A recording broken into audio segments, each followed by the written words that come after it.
Har yurakda bir intilish bor. Yoshlarimiz zamonaviy bilim, kasb va kelajak tomon intilmoqda. Mana shunday orzular sari yo'l Namangan davlat universitetidan boshlanadi. Mazkur ta'lim dargohi 1942-yil pedagogika bilim yurti sifatida tashkil topgan bo'lib, 1992-yilda universitet maqomini olgan. Hozirda 10 ta fakultet, 3 ta fakultetga tenglashtirilgan bo'limlarda 73 ta bakalavriat ta'lim yo'nalish, 18 ta magistratura mutaxassisliklari bo'yicha mamlakatimizning turli viloyatlari va qo'shni davlatlardan tashrif buyurgan 18 ming nafardan ortiq talabaga 600 dan ortiq malakali professor o'qituvchilar dars berib kelmoqda. Universitetda fakultet va kafelralar qoshida Logonur markazi, biologik tadqiqotlar markazi, milliy kulolchilik markazi, bioinnovatorlar markazi, geoinnovatorlar markazi, Innophysics EduTech markazi, neokimyo markazi, IT Innovation markazi hamda meros va taraqqiyot markazlari faoliyati yo'lga qo'yilgan.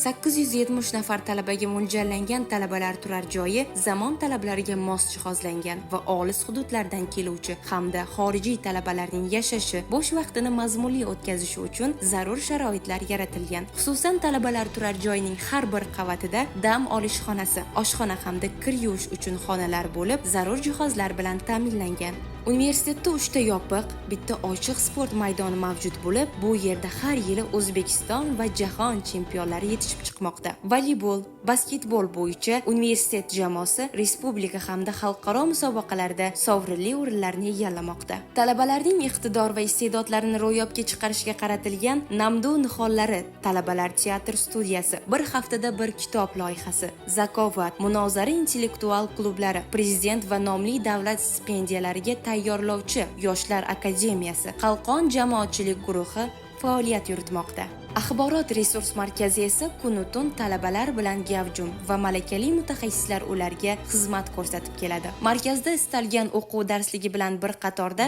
badiiy va ilmiy asarlarni ham topishingiz mumkin. Universitetda raqamli texnologiyalarni keng joriy etishga ham jiddiy e'tibor qaratilgan. Zamonaviy IT park maxsus konfiguratsiyadagi kompyuter qurilmalari bilan jihozlangan bo'lib, tahsil oluvchi talabalar uchun alohida 30 o'rinli ma'ruza xonasi ham mavjud. IT park xodimlari tomonidan Google kompaniyasining 100 ming AQSh dollari qiymatiga ega Google for Education granti asosida Google Workspace platformasidan 100 terabayt joy ajratilishiga hamda Google Classroom va Google Office kabi bulutli platformalardan bepul foydalanish imkoniyati yaratilgan. Bugungi kunda universitet Qirg'iziston, Rossiya, Janubiy Koreya, Xitoy, Qozog'iston, Turkiya, Chexiya, Tojikiston, Pokiston, Malayziya, Belorussiya, Hindiston, Germaniya, Ozarbayjon kabi 30 dan ortiq davlatlarning nufuzli oliy ta'lim muassasalari bilan birgalikda hamkorlik qilib kelmoqda. O'z kelajagiga befarq bo'lmagan respublikamiz va xorijiy abituriyentlarni Namangan davlat universitetiga o'qishga taklif etamiz. Namangan davlat universiteti bu ilm,